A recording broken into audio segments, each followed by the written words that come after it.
আরে ভয়ের কিছু নেই, এ তো পাহাড়ের পাশ দিয়ে বাতাস প্রবাহের শব্দ। এ সবই আমাদের দেবতাদের রহমত।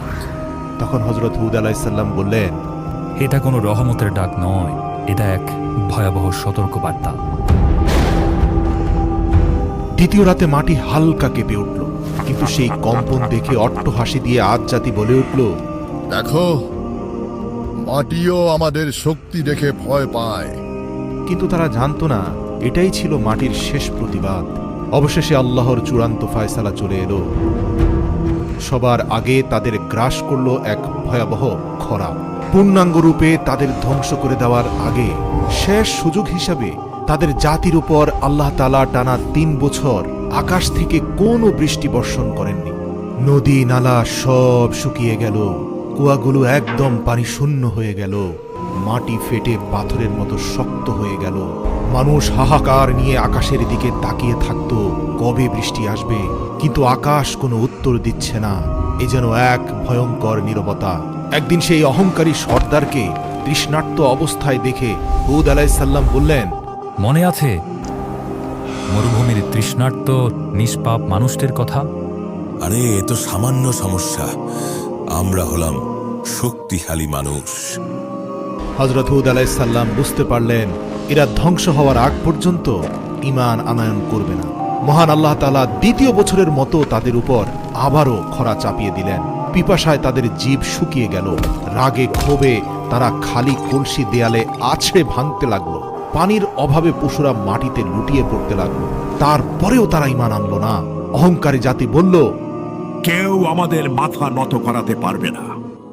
আর তৃতীয় বছরেও যখন আবারও খরা দেখা দিল, আদের জমিন থেকে সেই হাসি, সেই অহংকার আর সেই দারাজ কণ্ঠস্বর একদম হারিয়ে গেল। যে কণ্ঠস্বর একসময় আকাশের সাথে টক্কর দেওয়ার স্পর্ধা দেখাতো, যে হাত মরুভূমিতে নিরীহ মানুষের গলা চেপে ধরত, সে হাত আজ একটু পানির আশায় ছটপট করছে। তাদের উপরে আল্লাহর চূড়ান্ত ফায়সালা হয়ে যাওয়ার পর অবশেষে মানুষ হুদ আলাইহিসসালামের কাছে এলো। তিনি তাদের দেখে আর কাঁদলেন না, শুধু এটুকু বললেন, এখন আযাবের সময় ঘনিয়ে এসেছে। তোমাদের তাৎক্ষণিক আযাব দিয়ে ধ্বংস করলে তা অন্যায় হয়ে যেত। তাই মহান আল্লাহ তোমাদের তিলে তিলে সেই কষ্টগুলো দিয়েছেন যা তোমরা যুগ যুগ ধরে দুর্বলদের উপর দিয়েছ।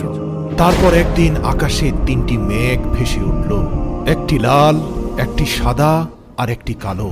এই 3টি মেঘ দেখে আদ জাতি আবারও পথভ্রষ্ট হয়ে বলল, তোমার আল্লাহর সাহায্যের কোনো প্রয়োজন নেই হুদ।